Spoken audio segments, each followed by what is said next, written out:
Hello guys, ഇപ്പോ Rocky ഒരു YouTube ചാനലിനോട് അഭിമുഖത്തിൽ പറഞ്ഞിരിക്കുന്നത് ജിൻഡോ ഒരിക്കലും കപ്പിന് അർഹതപ്പെട്ടവൻ അല്ലെന്നാണ് അദ്ദേഹം പറഞ്ഞിരിക്കുന്നത്. കാരണം എന്ന് വെച്ചാൽ 16 ദിവസം ഞാൻ ബിഗ് ബോസിൽ ഉണ്ടായിരുന്നു. ആ 16 ദിവസത്തിൽ അദ്ദേഹം സംസാരിക്കുന്നതൊന്നും വ്യക്തമല്ലായിരുന്നു. ബബ്ബ എന്നാണ് അടിച്ചുകൊണ്ടിരിക്കുന്നത്.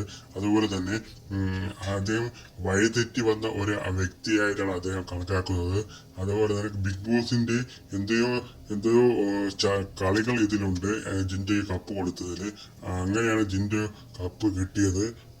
അതുപോലെ തന്നെ കപ്പിന് ഏറ്റവും അർഹതപ്പെട്ടയാളെന്ന് വെച്ചാൽ ജാസ്മിനാണ്. ഒരുപാട് സൈബർ അറ്റാക്കുകൾ നേരിട്ടും ആൾക്കാരെ വെറുപ്പിച്ചും വെറുപ്പുകൾ സമ്പാദിച്ചും ഒരുപാട്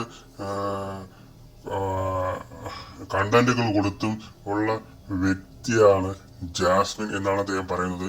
ആ വ്യക്തിക്ക് എന്തുകൊണ്ട് കപ്പ് കൊടുത്തില്ല എന്നാണ് അദ്ദേഹം ഈ യൂട്യൂബ് ചാനലിലൂടെ വ്യക്തമാക്കുന്നത്.